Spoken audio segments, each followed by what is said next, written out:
मानव जीवन में अपने मनुष्य देह को कृतार्थ कर। एक मनुष्य का शरीर ऐसा है जिसको भगवान ने सोचने समझने की शक्ति प्रदान करी। एक मानव देह, मनुष्य का शरीर केवल एक ऐसा है जिसमें सोचने समझने की शक्ति है, जिसमें विचार करने की शक्ति है, जिसमें सहन करने की भी शक्ति है, जिसमें अपनी विचारधारणा को समझने की भी शक्ति है। और वो है तो केवल एक मानव का देह है, मनुष्य शरीर, मनुष्य देह। क्यों?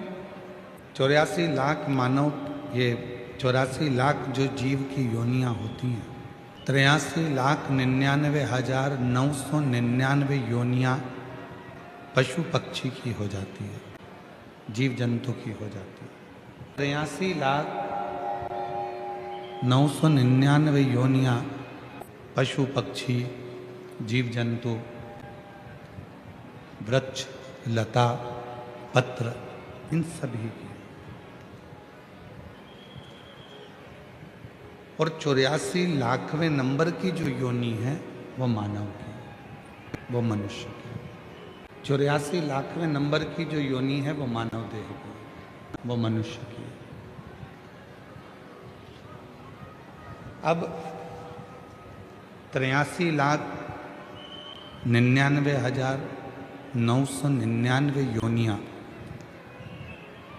पशु पक्षी, जानवर, जीव, पतंगे, वृक्ष, लता, ये सारी योनियां जब कट जाती हैं, निकल जाती हैं, तब ये 84 लाख में नंबर की योनि आती है मानव की देह, मनुष्य का शरीर।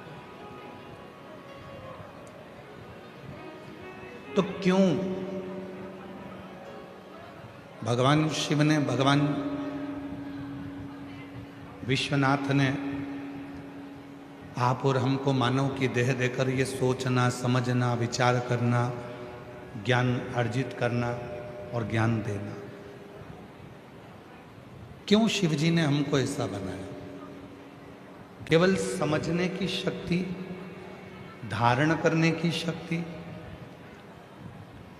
विद्वत्ता की शक्ति, ये सब देवाधिदेव महादेव ने मनुष्य को ही क्यों दी? क्योंकि आखिरी योनि है, 84 लाखवें नंबर की यह योनि है, मानव का देह। शिव पुराण की कथा कहती है, शिव महापुराण की कथा कहती है कि इसके बाद यदि 84 लाखवें नंबर की जो योनि है मानव की देह, इस योनि में व्यक्ति ईश्वर का भजन कर लेता है, सत्कर्म कर लेता है, कुछ सेवा कर लेता है, कुछ पुण्य कमा लेता है, तो फिर उसका जन्म नहीं होता, वो परमात्मा की शरणागति में विराज। पुनरपि जन्म पुनरपि मरणम के प्रपंच से अगर कोई छूटना है तो यह मानव की देह है, मनुष्य की देह, मानव का शरीर है।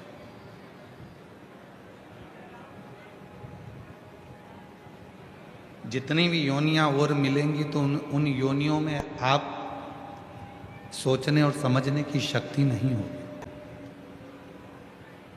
केवल एक मानव की देह है जिसमें सोचने और समझने की शक्ति है। आप सोचते हो, समझते हो, इसलिए होटल वाला अपने दरवाजे पर लिखता है वेज, नॉन वेज। बोलो सही है कि गलत? जम के तो बोलो। आप में सोचने समझने की शक्ति है, इसलिए होटल वाले ने लिखा वेज एंड नॉन वेज। आप सोच समझ सकते हो तो वेज खाओगे, और अगर आप में सोचने समझने की शक्ति नहीं है तो आप नॉन वेज की ओर बढ़ जाओगे। ये आपकी समझ। होटल वाले को मालूम है कि संसार में दोनों तरह के लोग हैं, वेज वाला भी है और नॉन वेज वाला, इसलिए उसने होटल पर लिख दिया वेज एंड नॉन वेज दोनों। एक शादी का मंडप भी है, शादी करोगे, एक अदालत भी है, तलाक करने के लिए।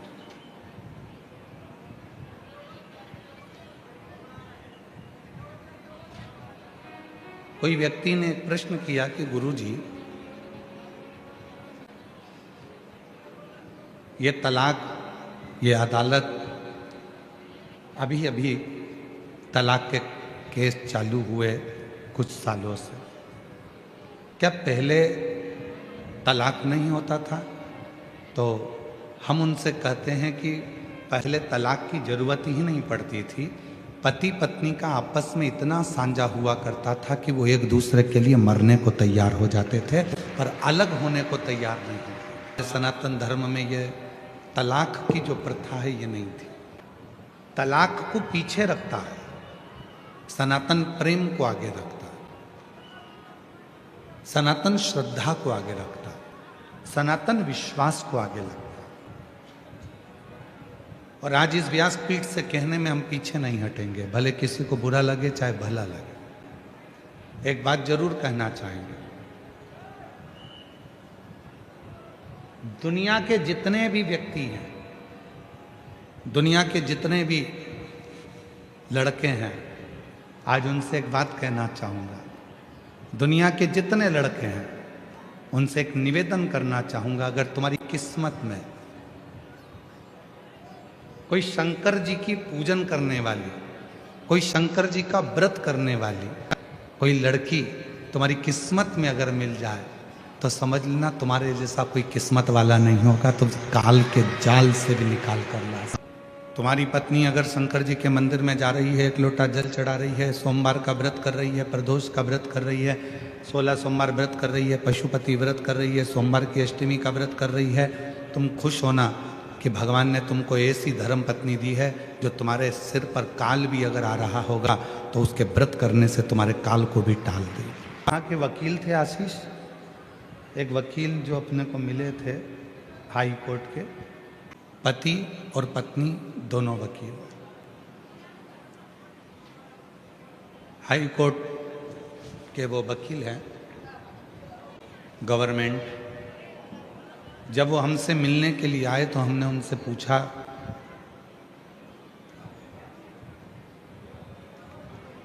कि आपके पास में इतने सारे तलाक के केस आते हैं, आप गवर्नमेंट के वकील हैं, उसमें कितने लड़कियां ऐसी हैं जो शिव की आराधना करती हैं और उनको तलाक लेना पड़ रहा है। वो हाई कोर्ट का वकील सूरत के कहते हैं, मैं पूछता हूं क्योंकि मैं खुद शंकर का भक्त हूं, तो मैं लड़के से भी पूछता हूं क्या तुम शिव की पूजन करते हो? और ये बात हमने सूरत की कथा में भी कही है, अगर हो तो वो वकील का फोटो भी आपको मिलेगा उसमें। लड़की से भी पूछते हैं, वो वकील कहते हैं हमने लड़की से भी पूछा कि आप शिव की पूजन करते हो? तो कहा गुरुजी, जो लड़की शिव को एक लोटा जल चढ़ाती होगी, जो बेटी जो बेटा शंकर से लगाव रखता होगा, उसका जिंदगी में कभी तलाक नहीं हो सकता, क्योंकि वो शिव से इतना प्रेम करते हैं और शिव प्रेम परोसते हैं। दुनिया के लोग कहते हैं 33 कोटि देवी देवता में सबसे ज्यादा प्यार इन देवता का है, कोई कहता है उन देवता का प्यार है, पर उन्होंने अभी प्यार देखा नहीं है। शंकर जैसा प्यार और माता पार्वती जैसा प्यार दुनिया में कोई नहीं कर सकता। जो एक जन्म नहीं 51 जन्म माता पार्वती ने केवल शिव के लिए लिए और शंकर जी अपनी अर्धांगिनी के लिए, कोई दूसरी शादी नहीं करे तो पार्वती के जन्म का इंतजार करते रहे कि सती शरीर छोड़ी है, जन्म लेगी, पार्वती बनकर आएगी, पार्वती उमा बनकर आएगी, वो बनकर आएगी तो मैं उसको अपनाऊंगा, बाकी का किसी को नहीं अपनाऊंगा। इसको प्यार कहते हैं, इसको प्रेम कहते हैं। और नहीं तो आज का जमाना है, एक शादी इतना प्रेम भाव से शादी करी, तलाक हो गया, मालूम पड़ा थोड़े दिन बाद दूसरे से ब्याह हो गया। काय का प्रेम होता है? भगवान शंकर से जब आप प्रेम करते हो, स्नेह करते हो, जल चढ़ाते हो, पूजन करते हो, वो प्रेम इतना बढ़ जाता है, इतना बढ़ जाता है कि शरीर संत हो जाता है। फिर कोई भेद नहीं रहता, फिर कोई विवाद नहीं रहता, फिर आपस में कोई क्लेश नहीं रहता, फिर कोई झगड़ा नहीं रहता। पंडाल में बैठी हुई सब मेरी जीजियों से, मेरे जीजाओं से, मेरी बेटियों से, बेटाओं से, मेरे बुजुर्ग माँ बाप से, और जितने आस्था चैनल पर कथा सुन रहे हैं, जितने सोशल मीडिया पर कथा सुन रहे हैं, उनसे भी अपने बच्चों को शिव जी के मंदिर की सीढ़ियां चढ़ाना प्रारंभ करो।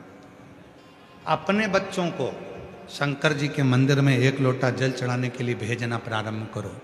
अपने घर के बच्चों को शंकर का दरवाजा दिखाओ। अगर तुम्हारे बच्चे शिव की शरणागति में रहेंगे और शंकर से प्रेम करने लगेंगे तो तुम्हारे बच्चों की जिंदगी कभी बर्बाद नहीं होगी, चाहे वो बेटा हो चाहे वो बेटी। शिव विश्वास देते। कबीरा बाबा ने बड़ी सुंदर एक बात कही है कि एक बार कबीरदास जी काशी में घूम रहे थे और काशी में भ्रमण करते करते कबीरा बाबा एक जगह पर पहुंच गए। 2 माताएं बैठी थी, बीच में चक्की थी। कबीरदास जी देख रहे थे, वो चक्की चला रही थी। एक उधर बैठी, एक इधर बैठी, और दोनों मिलके चक्की चला। थोड़ी देर कबीरदास जी वहां रुक गए। बड़े कबीरदास जी ने ध्यान से देखा और देखते देखते कबीरदास जी थोड़ी देर में रोने लगे। अब कबीरदास जी रोते और थोड़ी देर बाद फिर कबीरदास जी हंसने लगते, फिर रोते फिर हंसते।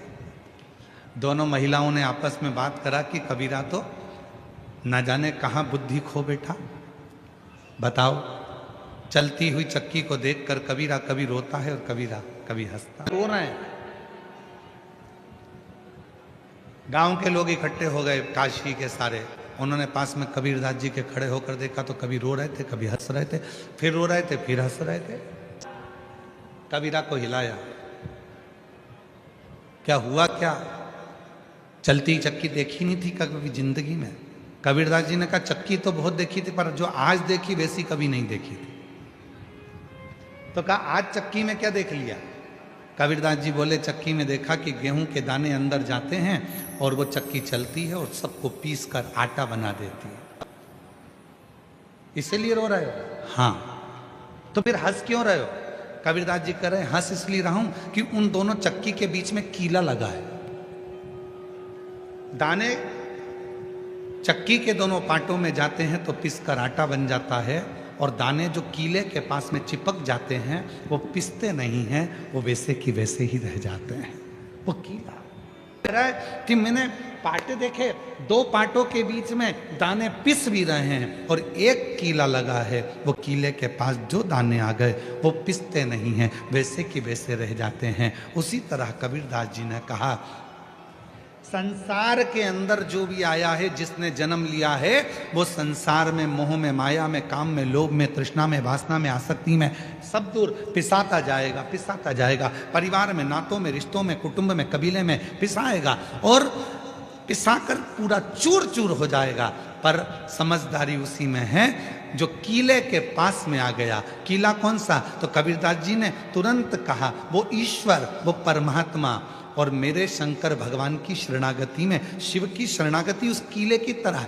एक शिवलिंग का दर्शन करेंगे तो एक गोल पिंडी के रूप में है, और जो उसके दाने जब कीले के पास जाते हैं तो पिसाते नहीं हैं। जो परमात्मा की शरणागति में आ गया फिर वो संसार में कभी पिसाता नहीं है, वो बच जाता है, बच गया।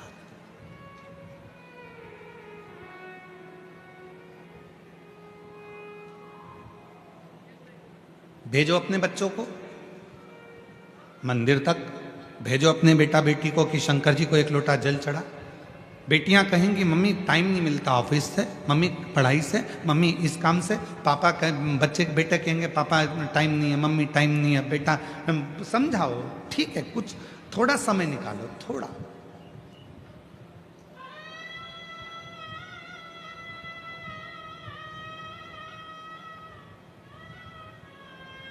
जब व्यक्ति बीमार होता है, एक्सीडेंट होता है, वेंटिलेटर पर पड़ा रहता है, उसके घर में पैसा भी होता है, रिश्तेदार भी होते हैं, खाने के लिए भी होता है,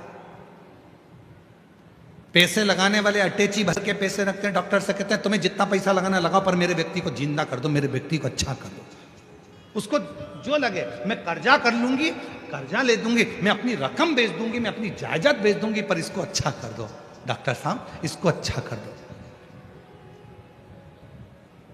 मकान गिरवे रख दिया, जमीन गिरवे रख दी, गहने गिरवे रख दिए, बच्चे दिन रात काम करते रहे उस व्यक्ति को ठीक करने के लिए।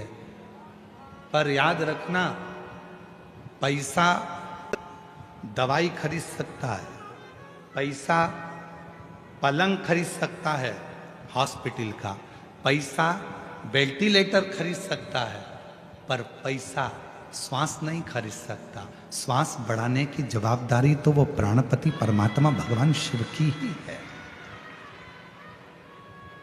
धड़कने, श्वास कितनी देना है, कितनी प्रदान करना है, उसकी जवाबदारी उसकी है।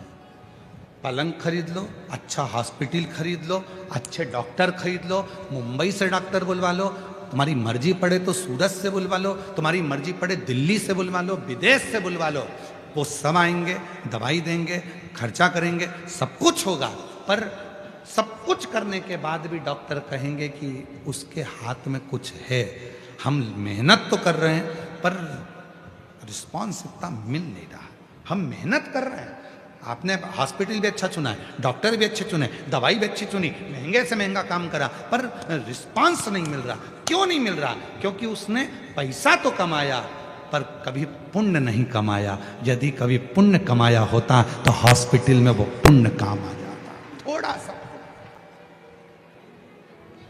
आप कलेक्टर बनो, आप एसपी बनो, आप आईजी बनो, डीआईजी बनो, टीआई बनो, तुम्हारी मर्जी पड़े, मंत्री संतरी कलंतरी, जो तुम्हें बनना है सब कुछ बनो, मना नहीं है। पर परमात्मा से निवेदन करना, मुझे सब कुछ बनाना, पर उससे पहले तेरे चरणों का दास बनाना, क्योंकि अंत समय में कोई नहीं आएगा, तब तुझे आना पड़ेगा। लेटर के बाहर डॉक्टर कहेंगे आईसीयू में इतनी बजे से इतनी बजे तक मिलना, चलो बाहर जाओ, इतनी बजे आना, कमरे में कोई नहीं जाएगा, सब बाहर हो जाओ, रिश्तेदार बाहर, सब बाहर। याद रखना, उस वेंटिलेटर पर जब तुम्हारी अंतिम सांसें चल रही होगी, कोई पास नहीं आएगा, कोई नहीं।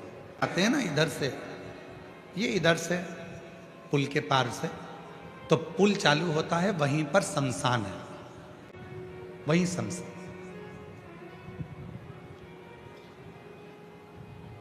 जिस दिन कथा चालू हुई थी उसके दूसरे दिन भी हमने देखा था कि कोई का अंतिम संस्कार पर अकेला व्यक्ति लेटा हुआ है, बाकी के सारे रिश्तेदार छांव में बैठे हुए हैं। उसमें बेटा भी होगा, उसमें बेटी भी होगी, उसमें जमाई भी होगा, उसमें पति भी होगा, उसमें काका भी होगा, उसमें मामा भी होगा, उसमें रिश्तेदार भी होंगे। जो रिश्तेदार तुम्हारे धन के चक्कर में तुम्हें एक मिनट नहीं छोड़ते थे, आज वो तुम्हें चिता में लेटाकर छांव में पेड़ की बैठे हैं और बीड़ी सूड़ कर बीड़ी धुनक रहे हैं।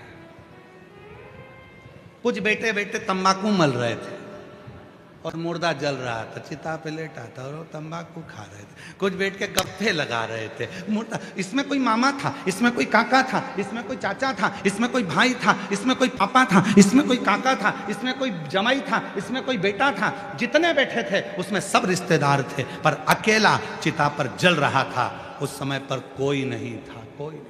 जब मामा नहीं आएगा, फूफा नहीं आएगा, दामाद नहीं आएगा, बेटा नहीं आएगा, छोरा नहीं आएगा, रिश्तेदार नहीं आएंगे, तब याद रखना, तुमने जो शिव महापुराण की कथा को पंडाल में भूसावल के सुना है, वो नंदी लेकर देवाधिदेव महादेव तेरी आखिरी श्वास में दिया, वो आएगा। आग लग रही है, कोई नहीं आ रहा पास में। जब तन में उठेगी ज्वाला, कोई पास ना आने वाला। किसी के पास टाइम नहीं है। आज के जमाने में सबके पास समय इतनी कमी हो गई कि मुर्दे को जलाना है तो भी मोटरसाइकिल साथ लेकर जाते हैं, कितनी जल्दी जलेगा, और वहां भी इंतजार करते, जल्दी करो, जल्दी करो, जल्दी करो, जल्दी करो। धरा का धरा पे, धरा की धरा रह गए। कौन है? किसका इंतजार कौन करे? गए संसार सागर में, रिश्तों में, नातों में, कुटुंब में, कबीले में कोई नहीं आएगा। बच्चों को शिव मंदिर तक भेजने का प्रयास, शिवालय तक भेज, मंदिर तक जाएंगे, शिवालय तक जाएंगे, शिवालय तक पहुंचेंगे, तो याद रखना वो बच्चे फिर कभी जिंदगी में किसी दूसरे के आगे उनको हाथ फैलाने की जरूरत नहीं पड़े। शिवालय दृढ़ होता है तो शिव को मिलने में देरी नहीं होती, शिव मिलता है।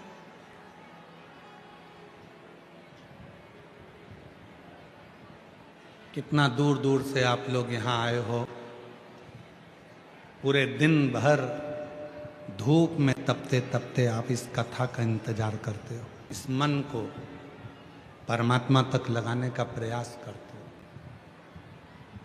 कि कैसे भी शिव हमारे मन की बात को सुन, श्रवण कर, धारण कर, उसको भजो। कितना सुंदर एक संवाद है संत तुकाराम जी का।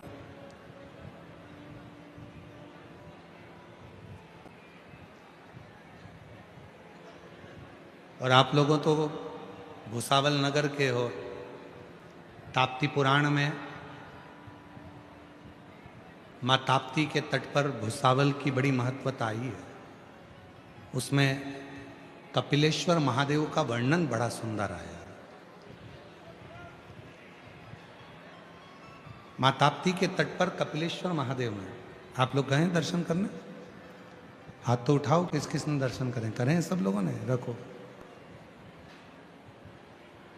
वो कपिल मुनि जो भगवान शंकर के परम उपासक हैं,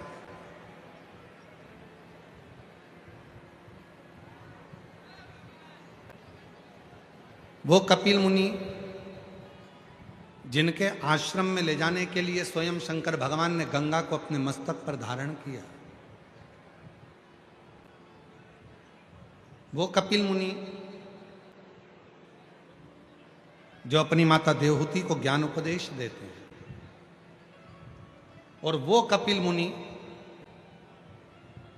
जो निरंतर शिव साधना में डूबे रहते हैं, उन कपिल मुनि ने मां ताप्ती के तट पर बैठकर भगवान शंकर की जब साधना करना प्रारंभ करी थी, तो भगवान शंकर ने यही भुसावल क्षेत्र में मां ताप्ती के तट पर स्वयं प्रकट होकर कपिल मुनि को दर्शन दिया। कपिलेश्वर महादेव आज भी विराजमान है भुसावल नगर में, भुसावल क्षेत्र में। भुसावल से शायद थोड़ी ही दूरी पर, कुछ किलोमीटर पर ही ताप्ती के तट पर ही उनका स्थान है। ताप्ती पुराण में इसका वर्णन है, ताप्ती पुराण में इसका वर्णन आता है, ताप्ती परिक्रमा में भी इसका वर्णन आता है।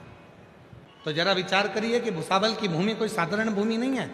यदि भुसावल नगर को देखा जाए तो दुनिया में भुसावल को यदि केवल देखा जाए तो भुसावल के चारों कोने में चले जाओ, चारों दिशा में चले जाओ, भुसावल के चारों कोने में, जैसे भारत भूमि के चार कोने पर चार पीठ बने हुए हैं, चार कोने पर चार देवस्थान बने हुए हैं। इधर रामेश्वर है, उधर बद्रीनाथ है, उधर द्वारका है, उधर जगन्नाथ है, उसी तरह जैसे इधर केदारनाथ है। तो ये जैसे चार स्थान अलग अलग भारत की भूमि को सुरक्षित रखते हैं, वैसे भुसावल की भूमि को भी भगवान शंकर के चार ऐसे प्राचीन मंदिर भुसावल के चार कोने में हैं, जहां पर भुसावल को सुरक्षित रखते हैं। उसको साधो, उसको जानो, और जो जान गया वही श्रेष्ठ है। संत तुकाराम जी का बड़ा सुंदर एक प्रसंग आता है, संत तुकाराम जी का बड़ा सुंदर। संत श्री तुकाराम जी बैठे हुए थे अपने कीर्तन आनंद में, और भगवान देवादिदेव महादेव माँ पार्वती के साथ में, जगत जननी जगदम्बा के साथ,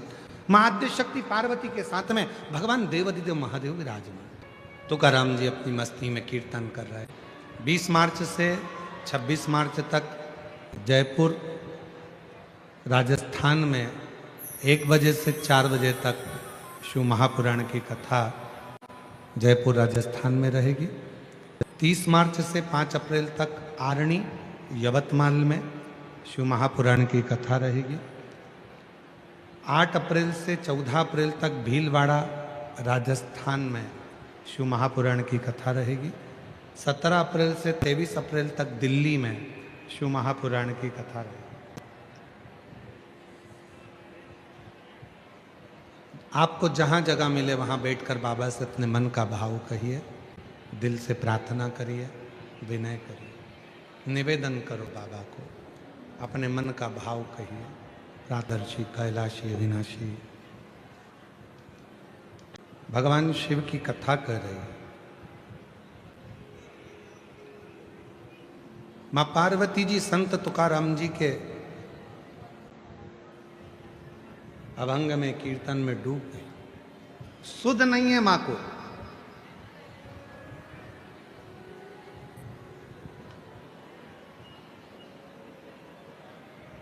नंदी ने अपने गले में पड़े हुए घंटे का नाद किया तो भी पार्वती जी की सुध नहीं बनी।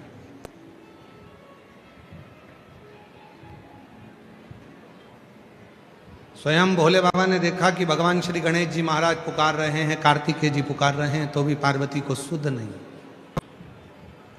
थोड़ा ध्यान देना, भारत की भूमि के संत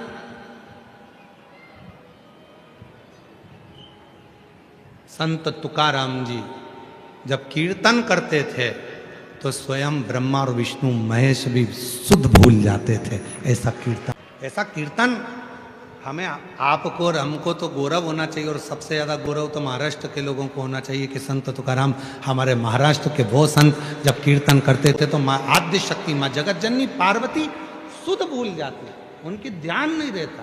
संत तुकाराम जी जब भजन गा रहे हैं, माता का सुध नहीं है, माँ पार्वती जी सुध भूली। भगवान भोलेनाथ जी ने डमरू का नाद किया, तब पार्वती जी की सुध गई। उठी, शिव जी के पास पहुंची। आज बाबा भोलेनाथ जी के पास पार्वती तो जाकर बैठी ही थी, इतनी देर में भगवान श्री हरि का आगमन हो गया।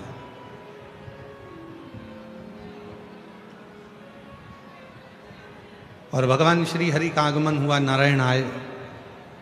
शिव जी ने भेंट करी भगवान नारायण से। पार्वती जी के चेहरे पर एक अलग से चमक थी। कहते हैं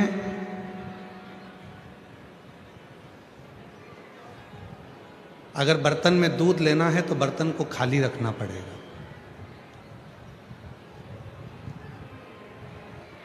तुम्हारी जो पानी की बोतल है उसमें अगर पानी भरना है तो पहले बोतल का पानी खाली करना पड़ेगा, तब तो दूसरा पानी भराएगा। और अगर भरी हुई बोतल है और उसी में तुम पानी डालते जाओगे तो वो पानी तो नीचे गिर जाएगा। पात्र खाली होगा तो उसमें कुछ भर सकते हो। शिव महापुराण भी यही कहती है। शंकर भगवान की यदि कथा सुनने के लिए आप भूसावल नगर में कथा सुनने के लिए आए हो या आस्था चैनल पर कथा सुन रहे हो, तो पहले अपने मन को अहंकार से खाली करो, काम आसक्ति से खाली करो। जब ये मन खाली होगा तब इसमें शिव महापुराण की कथा भराना प्रारंभ होगा। अब हमने इसमें तो पहले से ही इतना सारा ना जाने कौन कौन सा कचरा भर के रखा है।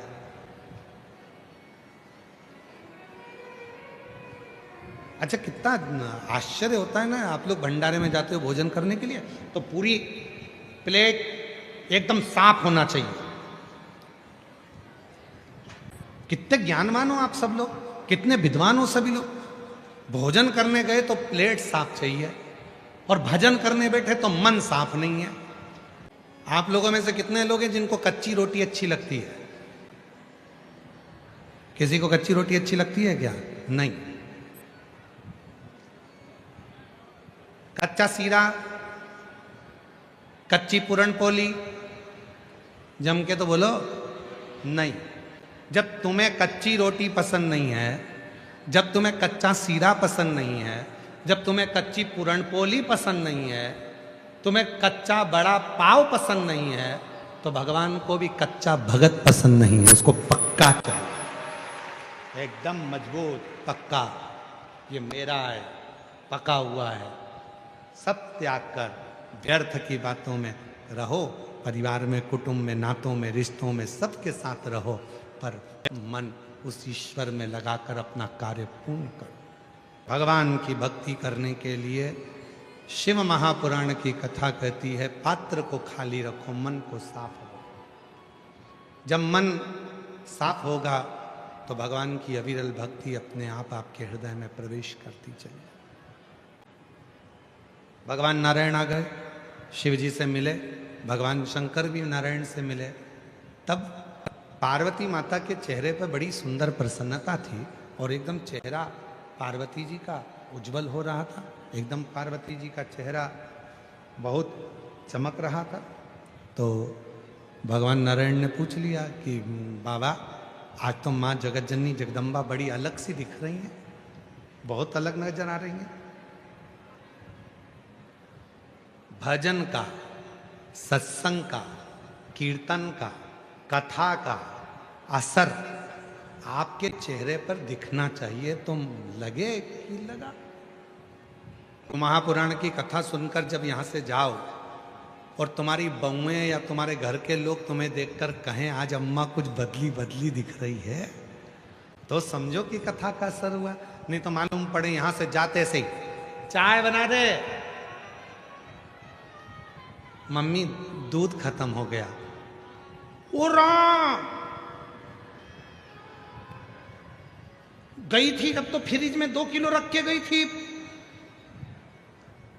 कौन तू पी गई? अब बताओ कथा का क्या असर हुआ?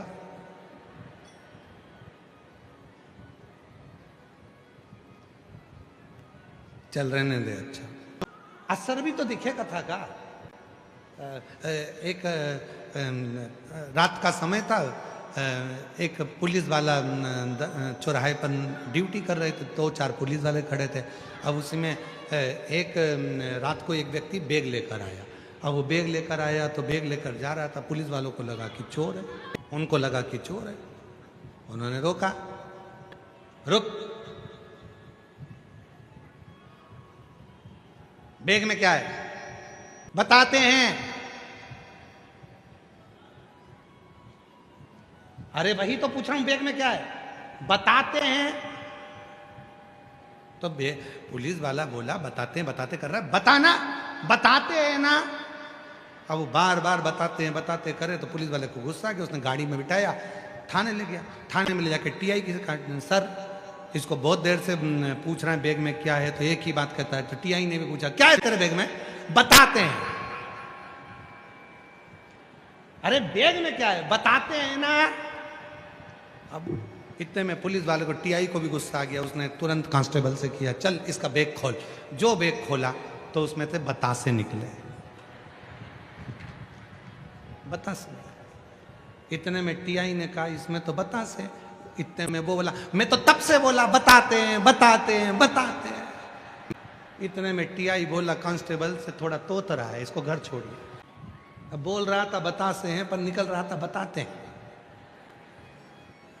तो कई बार ऐसी स्थिति बन जाती है कि हम कथा तो सुनते हैं, हम भजन भी करते हैं, हम कीर्तन भी करते हैं, हम मंत्र जाप भी करते हैं, हम नाम जाप भी करते हैं, हम भगवान का स्मरण भी करते हैं, उसके बाद भी हम भगवान की भक्ति जैसे हो ही नहीं पाते।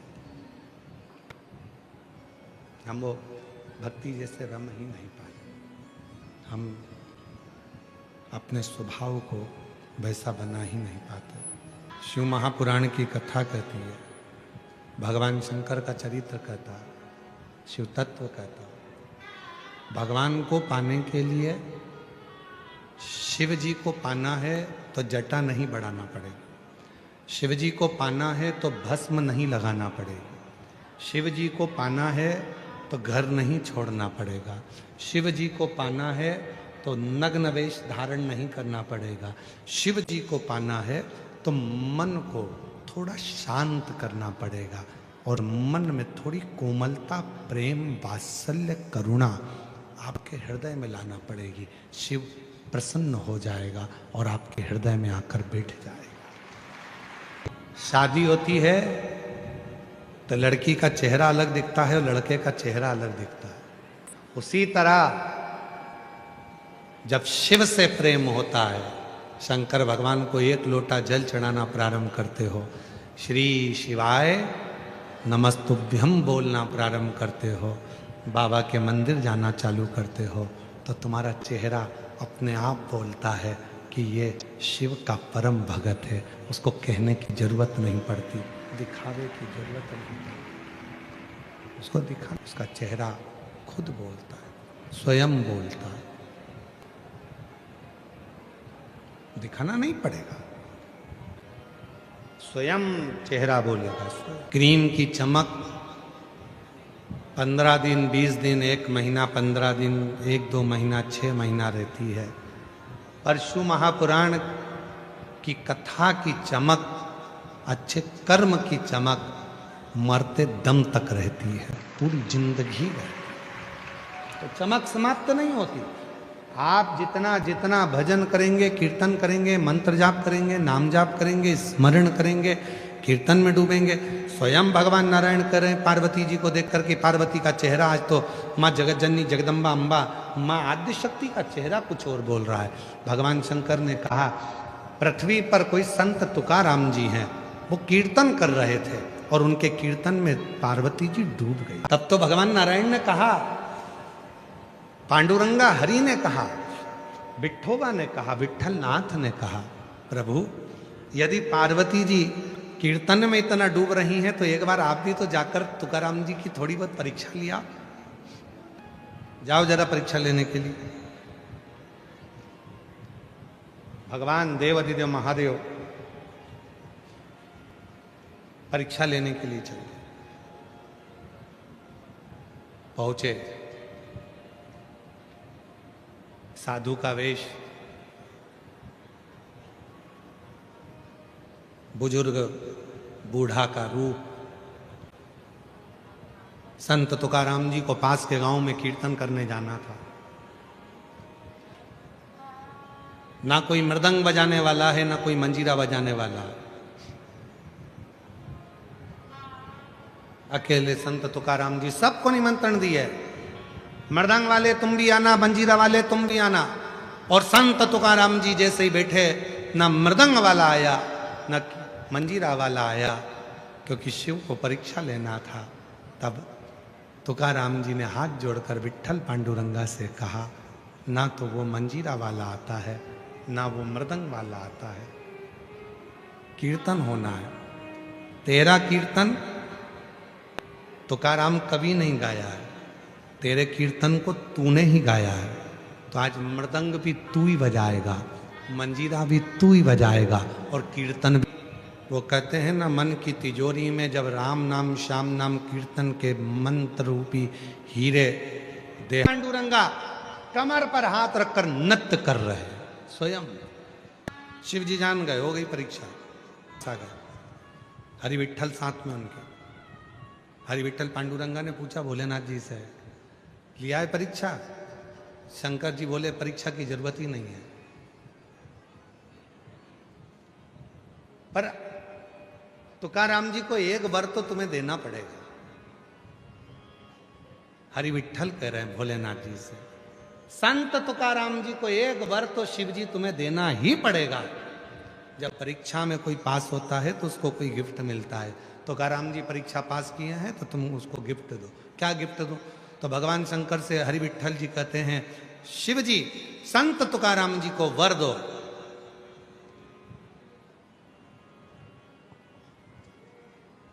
कि संत तुकाराम जी जिन अभंग को गाए, संत तुकाराम जी जो पद गाए, जो कीर्तन गाए, वो बेलपत्र की तरह एकदम हल्के कोमल श्री नारायण हरि पांडुरंगा विठ्ठल के मस्तक पर सजते। ये शायद जब तुकाराम जी से कई लोगों ने ईर्ष्या रखी, पंढरपुर में ईर्ष्या रखने के बाद संत तुकाराम जी से कहा, तुम कहते हो तुम्हारे अभंग भगवान नारायण ने लिखे, विठोबा ने लिखे, पांडुरंगा ने लिखे, तुम कहते हो कि तुम्हारे अभंग, तुम्हारे ये कीर्तन जब भगवान ने लिखे हैं तो उठाओ इन अभंग को डाल दो नदी में, पानी में डाल दीजिए। संत तुकाराम जी की परीक्षा ले रहे थे, ले गए, क्योंकि संत तुकाराम जी को मालूम था कि भगवान शंकर ने कहा ही ये तो बेलपत्री की तरह हल्के हैं, तो संत तुकाराम जी ने पानी में डाल दिए। चले गए, एक कक्ष में जाकर तुकाराम जी बैठ गए, बैठकर हरि विठ्ठल विठ्ठल विठ्ठल विठ्ठल जपने लगे। सारे नगर वालों को लगा कि सारे के सारे अभंग पानी में गल गए होंगे, सारे के सारे कीर्तन पानी में गल गए होंगे, और मालूम पड़ा 8 दिन निकल गए और 8 दिन बाद वही कीर्तन, वही अभंग पानी में से सूखे तैरते हुए बाहर आते हैं और संत तुकाराम जी के पास पहुंचा। भगवान शंकर सबसे पहले यदि आपको देते हैं तो सहनशीलता दे, हम, और एक होता है अहम। 2 शब्द हैं और शिव कथा कहती है दोनों में मत रहो, ना वहम में रहो ना अहम में रहो। काहे को फालतू के वहम में पड़े हुए कि ऐसा हो जाएगा, वैसा हो जाएगा, यूं हो जाएगा। कई लोगों को वहम रहता है, दिन भर वहम में पड़े रहते हैं। लड़के को मैंने माँ पुणे पढ़ने भेजा है, कहीं कुछ हो गया तो वहम में पड़ गई। बेटी को पढ़ने के लिए मैं हैदराबाद भेज रही, कुछ हो गया तो वहम में पड़ गई। किसी ने हाथ देख कर कह दिया 4 एक्सीडेंट होंगे। अब तो घर में भी चल रही है तो संभल के चल रही है, और बाथरूम में फिसल गई, पहला ही हो गया। ले वहम में क्यों फंसना? धन सब बाहर रह जाएगा, रिश्तेदार सब बाहर रह जाएंगे। तुम्हारा किया गया भजन, तुम्हारा किया गया मंत्र जाप, तुम्हारा किया गया नाम जाप, बस वही जाएगा, वो पुण्य। सारी समस्या का हल बोलबम का नारा है, तुम्हारा पुण्य। तुमने जो शिव जी को 1 लोटा जल चढ़ाया है, तुमने जो श्री शिवाय नमस्तुभ्यम कहा है, तुमने जो हरि विठ्ठल पांडुरंगा का गुणगान किया है, वो तुम्हारे साथ।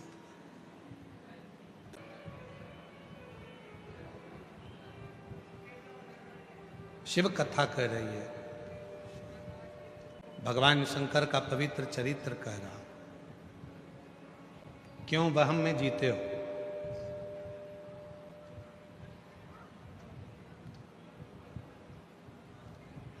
चंद्रदेव का अभिमान चंद्रमा को नीचे गिरा दिया।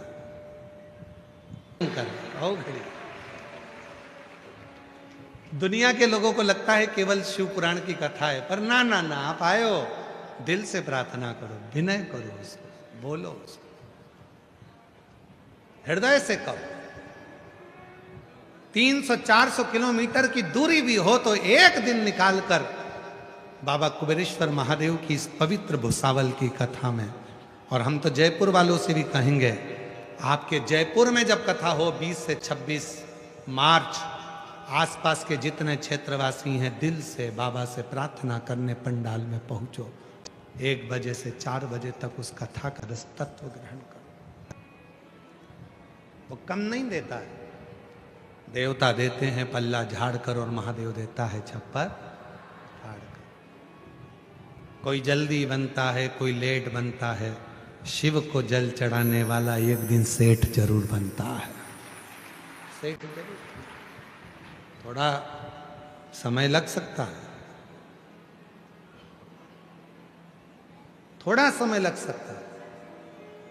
दुनिया ताना देगी, दुनिया गाली देगी, दुनिया का काम है अपशब्द कहना, दुनिया का काम है आपके विल पावर को कमजोर करना, दुनिया का काम है आपको उन्नति की सीढ़ी पर चढ़ते हुए देखकर आपका पांव खींचकर नीचे करना। एक हाथ में 5 उंगली हैं, एक उंगली मेरा महादेव पकड़ा है, और ये बाकी की जो 4 उंगलियां हैं, ये सब नीचे खींचने वाले पकड़े हुए हैं कि नीचे खींचना। लोगों को अपनी गलती नहीं दिखती, दूसरे में बहुत गलती दिखती है। एक पति ने अपनी पत्नी से कहा, सुन, आज शाम को मेरा दोस्त भोजन करने आएगा, खाना खाने आएगा। पत्नी ने कहा, अच्छा, हाँ, ये जो घड़ी रखी है ना, इसको छुपा दे। वो जूते रखे हैं ना, उसको छुपा दे। वो गुलदस्ता रखा है, उसको छुपा दे। वो सामने जो कपड़ा टंगा है ना, टी-शर्ट, उसको छुपा दे। पत्नी ने कहा, तुम्हारा दोस्त चोर है क्या? जो तुम कह रहे हो जूते छुपा दे, घड़ी छुपा दे, गुलदस्ता छुपा दे, टी-शर्ट छुपा दे, पैंट छुपा दे, तुम्हारा दोस्त चोर है क्या? पति बोला, नहीं, वो अपने सामान को पहचानता है। चोर दूसरा नहीं है, चोर खुद है। हम जब दूसरे में गलतियां देखते हैं तो गलती हमारे अंदर इतनी भरी होती है कि हमें उसकी अच्छाई नजर नहीं आती। हम दूसरे को जब अपशब्द कहते हैं तो हमारे भीतर इतना अपशब्द भरा होता है कि हम दूसरे को अपशब्द कहते हैं। चोर कोई दूसरा नहीं, अपन खुद हो। अच्छा देखो, श्रेष्ठ देखिए, गलत क्यों देखना? उसको याद करते रहो, मुझे तुम गलत। अच्छा देखो, अच्छा विचार करो, अच्छी सोच रखो, अच्छी दृष्टि रखो, अपने आप अच्छा होगा। समय आया, मां जगत जननी जगदम्बा अम्बा पार्वती जी, जिनका विवाह भगवान देवाधिदेव महादेव से हुआ था, शिव जी से।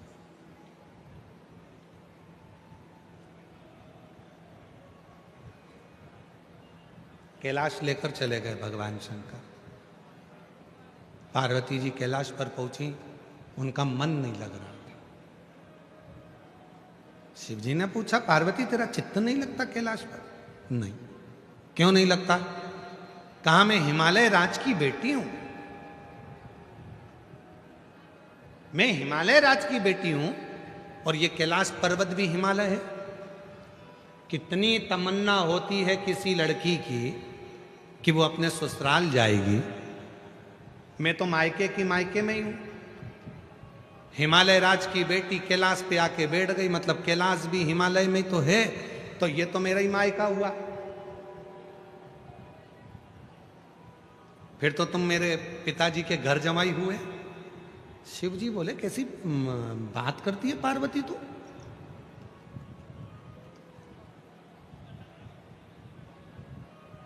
ये तेरा मायका है? हाँ, मुझे ससुराल जाना है। होता है किसी किसी के मन में भाव आ जाता है कि भगवान ऐसा करना कि मेरे घर में मेरी जहाँ शादी हो वहाँ मुझे अच्छा ससुराल। आप कई कई बेटियाँ बैठी, एक लड़की थी, वो भगवान से रोज प्रार्थना करती थी, भगवान जहाँ मेरी शादी हो वहाँ मुझे सास जरूर मिले, भगवान ऐसी कृपा करना मुझे सासू मिले, हे भगवान मुझे सासू मिले। दुनिया की पहली लड़की थी जो सास मांगती थी। आज के जमाने की होती और वो भी भूसावल की होती तो के सास को निपटा देना।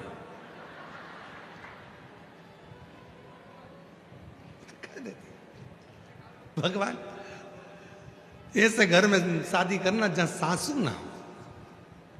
पर वो लड़की रोज भगवान से कहती, बाबा मेरी शादी करना, तो लड़की बोले मेरी सास जरूर हो, सास जरूर हो। और जहां उसकी शादी हुई ना, वहां उसको सास ही नहीं मिली। इतनी रोई, घर जाके इतनी रोई, मेरी तो सास नहीं है, मेरी तो सास नहीं है। बड़ी दुखी हो गई, दुखी हो गई। तो एक दिन उसके मन में आया, कुछ भी हो, मैं सास भले मेरी नहीं है, परंतु मैं एक नई सास ले आऊंगी। और जितना घर में लोहे का सामान था, तगाड़ी, फावड़ा, गेती, कुर्सी लोहे की, सारी ले गई लोहार की दुकान पे, सबको गलवा के लोहे की सास बनवा लाई। उसको साड़ी पहना के, सिर पे पल्लू वल्लू डाल के, और उसको बिठा दिया कुर्सी पे। सास से पूछती, माँ सब्जी काहे की बनाऊं? सास से पूछती, माँ रोटी काहे की बनाऊं? माँ चाय बना के लाऊं क्या? सास से पूछती। एक दिन पति आया, पति ने पूछा, खेत पे जाना था काम करने, यहां तगाड़ी रखी थी, फावड़ा रखा था, गेती रखी थी, कहां है? पत्नी बोली, वो तो मैं सब गलवा के सास बनवा लाई। पति को आया गुस्सा, मूर्ख, पागल, अकल नहीं है तेरे में? तेरे बाप ने ये सिखाया है? अरे मेरी मां मर गई थी तो दूसरी बनाने की जरूरत क्या थी? उठाई लोहे की सास को और बाहर फेंक दिया पति ने, और इसको भी धक्के मारकर निकाल दिया, निकल यहां से। बेचारी रोती रोती कहां जाए। सास को उठाया गोदी में, चढ़ गई पेड़ के ऊपर। सोचा कल पति का गुस्सा कम हो जाएगा जब सास को लेकर वापस घर में चली जाऊंगी, रात को कहां जाऊं। ऊपर चढ़ गई, ऊपर चढ़ी सास को लेके। रात को आ गए चोर। जिस पेड़ के ऊपर वो चढ़ के बैठी थी, उसी पेड़ के नीचे चोर बैठ गए। चोरों ने अपना चोरी का सामान वहीं पर नीचे खोला, हिस्सा कर रहे थे, बांट रहे थे, और बांट रहे थे नीचे बैठ के। इसको आ रही थी ऊपर नींद, और नींद के झोंके में जो गोदी में रखी थी सास, वो गिर गई नीचे। जैसे ही सास नीचे गिरी, इतने में तो चोर भागे, पुलिस वाले आए, भागो जल्दी से। सारे के सारे चोर भगकर चले गए और इसकी नींद खुल गई। मेरी सांस नीचे गिर गई, मेरी सांस नीचे गिर गई। जो नीचे देखा, सांस के पास गई तो सोना ही सोना पड़ा था। खुश हो गई, बताओ मेरी सास ने मुझे इतना सोना दिया। पोटली बांधी, सोने के सिर पे रखी, बाजू में सास पहुंच गई दरवाजे पे, कोनी से मारे दरवाजे को, खोलो खोलो खोलो। पति चिल्ला कर आया, फिर आ गई तू आधी रात को, दरवाजा तो खोलो। जैसे पति ने दरवाजा खोला, इसने सारा सोना दिखाया। दिखाते से पति बोला अंदर जा।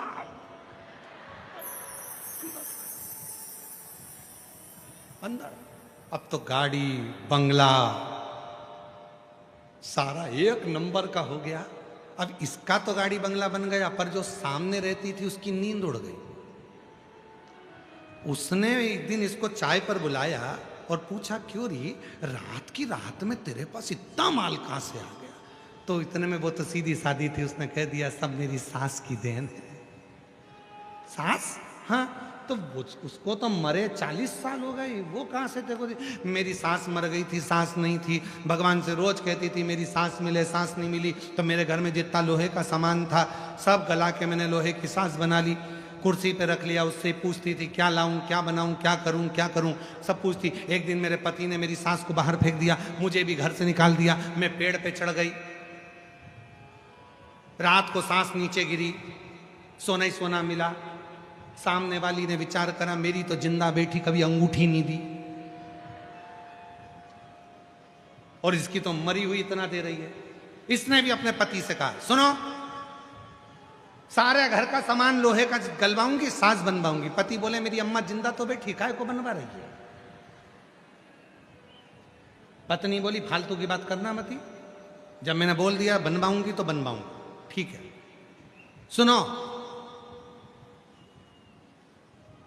आधी रात को तुम सास को बाहर फेंक देना और मुझे भी धक्का देके निकाल देना। इतने में पति बोला मैं अपनी मां को नहीं फेंक सकता। इतने में पत्नी बोली तुम्हारी मां को तुम्हारे पास रखना, मैं जो सास बनवाऊंगी उसको फेंकना। पति ने कहा ठीक। अब देखा देखी में तो काम बिगड़ता ही है। जैसा जैसा उसने बोला वैसा वैसा किया।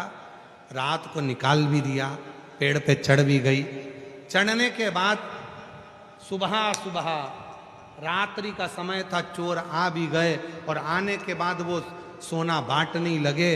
इतनी देर में जो लोहे की सांस थी वो नीचे गिरी। गिरते से ही इतने में तुरंत चोरों ने विचार करा, अभी 1 महीने पहले भी ऐसा ही हुआ था, पुलिस वाले नहीं है, जरूर ऊपर कोई बैठा है।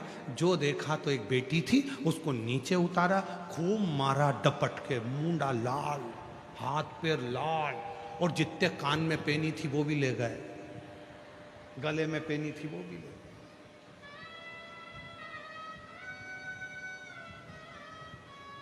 इसलिए मेरे भाई, देखा देखी नहीं। पार्वती जी के मन में आया कि मैं हिमालय राज की बेटी हूं, मैं हिमालय राज के घर में जन्मी हूं, और ये कैलाश पर्वत भी हिमालय में आता, तो मेरा तो ससुराल ही नहीं है। प्रभु मेरे लिए ससुराल बना, मुझे ससुराल जाओ।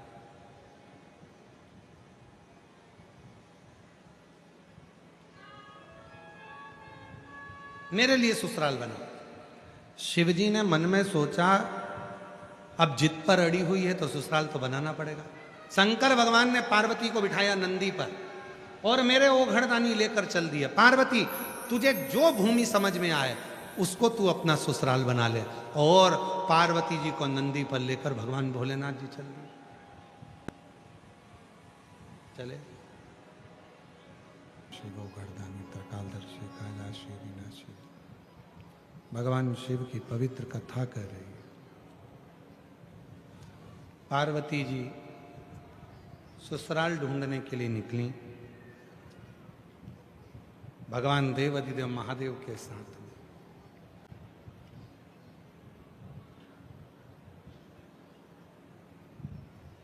पूरी पृथ्वी भ्रमण करी है मां जगत जननी ने शिवजी के साथ नंदी पर बैठ।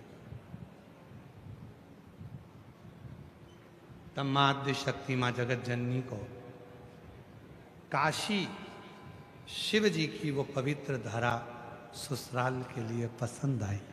आज से मेरा ससुराल मेरी काशी है, यहीं रहूंगी मैं और जगत का भरण पोषण करूंगी।